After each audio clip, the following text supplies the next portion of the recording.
Patrick Bet-David just absolutely ripped Dylan Mulvaney and the Bud Light situation apart. He is one of the most successful businessmen that are on YouTube, and he definitely knows the business of marketing. He definitely knows what is good marketing, what is bad marketing, and he's tearing Bud Light and Anheuser-Busch apart because of the whole boycott situation. He's saying it's all their fault, and I'll just let him speak for himself because he tears them absolutely apart in this video. Let's check it out. So you guys are following this whole Dylan Mulvaney story with Bud Light. So you've seen the whole thing, right? Okay, so check this out. Okay. So Dylan Mulvaney, Bud Light sponsors. Okay, I watched the interview of the VP of Marketing for Bud Light. You saw that, okay? Yes. And she starts off by saying, "I'm a businesswoman. Here's what I'm looking at. Here's what I have to do." And we looked at the Bud Light brand. It was kind of dying off. You know, it was more like the fratty. You know, this, that. I'm like, okay. First of all, here's what I pulled up just a minute ago before we came in. What is the profile of a beer drinker? Let's actually do that. Yeah. What is the profile of a beer drinker? So we went up and we looked it up. 80% of beer drinkers are what? Men. Men, of course. You can't force a woman to drink beer if they don't want to. Yeah. Women like wine. Women like what is the dessert wine? Rosé, women like. Okay, and by the way, that's not me telling you. That's stats. When you look at the stats, you're not gonna. If you and I right now had a rosé, it'd be kind of weird, right? Like, hey, you want to have some rosé, Pat? I would say, you're serious, bro. But if you said, hey, you want to have a full send beer, you want to have this, it'd be a little bit more. Yeah, let's have a drink together, have a conversation. So the profile of a beer drinker, 4 out of 5 is male. Okay, it's not the LGBTQ community. And then you have to look at the transgender community, and they'll say, well, there's about 1.5 million transgenders in America that identify as a transgender. No, there's not. The number is so much smaller because beer drinkers can't be 13 years old, Gen Z. True. Yeah. Beer drinkers have to be what? Above 21. You have to be a dummy of a VP of marketing to say, it's true. Us targeting to transgender community, more men are going to want to drink beer.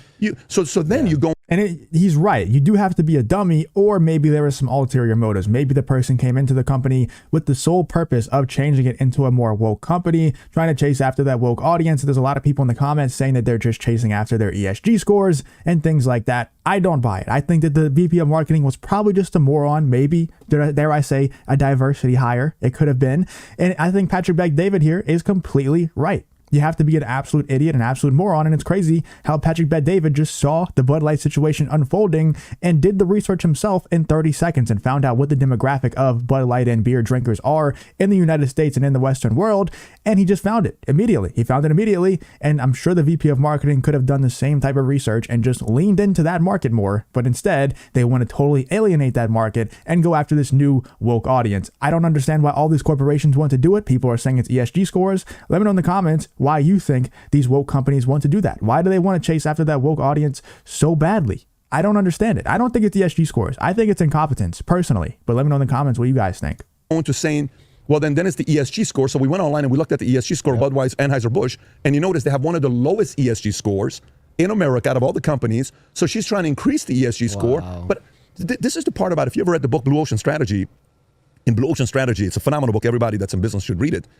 They don't talk about. It's funny because you know why they have the lowest ESG score, or one of the lowest ESG scores, is because they've been pandering to patriotic Americans. That's who they've been pandering to. That's who they've been marketing to for the last however many years. They've been pandering to that patriotic side of America because that is what their audience is. That is most of the beer drinkers. That's what they are. And even after the whole Dylan Mulvaney debacle, they went straight back to the patriotic stuff. The CEO came out and gave a fake patriotic message. They released that Clydesdale commercial with a whole cringe-worthy patriotic message they had in there. It's just sad. It's desperate, man. Conforming. You try to get into a market that other people are not in. Like Yellowtail used to compete with other wine drinkers, and then they realized their wine sucks compared to any wine company. So Yellowtail went from targeting wine drinkers to Yellowtail went to target beer drinkers. They took off. They went from selling a few 100,000 cases per year to 40 million cases per year because their target of audience was beer drinkers, okay? So you're paying $2 for beer, you can pay $6 now, whatever. That was kind of the way they approach it. It's absolutely insane what some of these guys are doing. So now going back to your question about, do you think conservative? I think that's kind of what you're asking the question. Here's what I will tell you, which is awesome, which is absolutely awesome. This whole thing about feminists defending transgenders. You're a moron is what you are. Do you realize how dumb of an argument that is? Let me get this straight. Feminism was to protect women. So I'm a man, I decide to think I'm a woman, and I go beat other women in MMA fights or in swimming, you're turning me into a hero? Guess what? Your argument's about to fall apart right in front of you by your own people. So the whole concept of,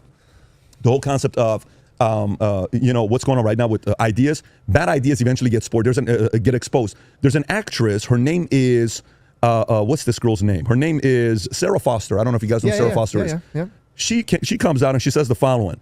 She says, I am a Democrat, okay? But she says San Francisco is turning into a shithole, and it's all because of the Democratic policies. This is a woman that's on Vanity Fair saying this.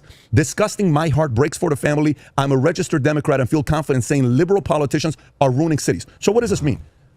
Good ideas eventually get exposed.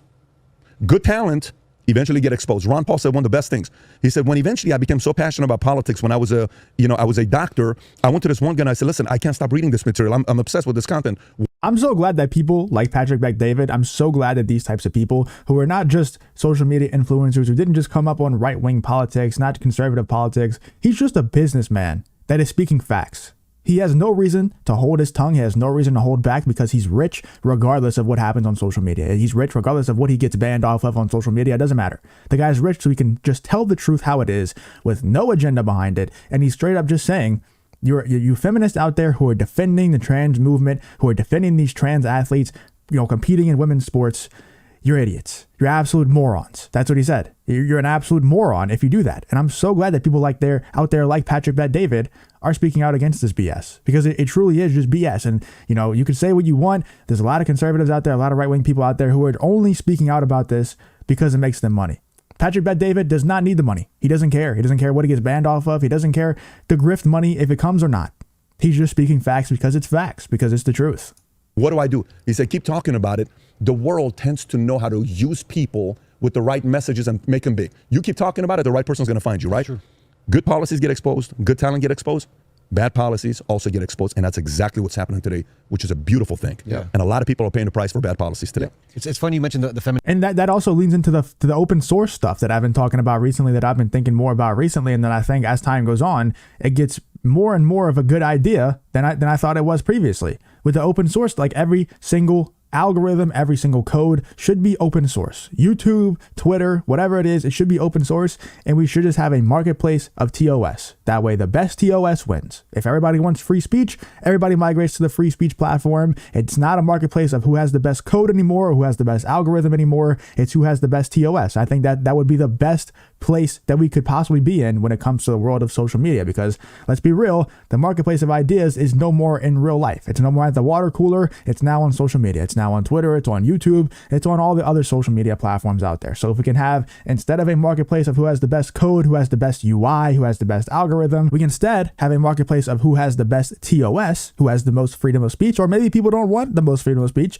and they go over to the platforms that heavily monitor, that heavily moderate their chats, heavily moderate the type of content that's posted on the site. Maybe people want that. Maybe people will gravitate towards that eventually. Who knows? Right now, though, I think that the free speech platforms would win if they had the UI, if they had, the same code as YouTube, the same algorithm as YouTube.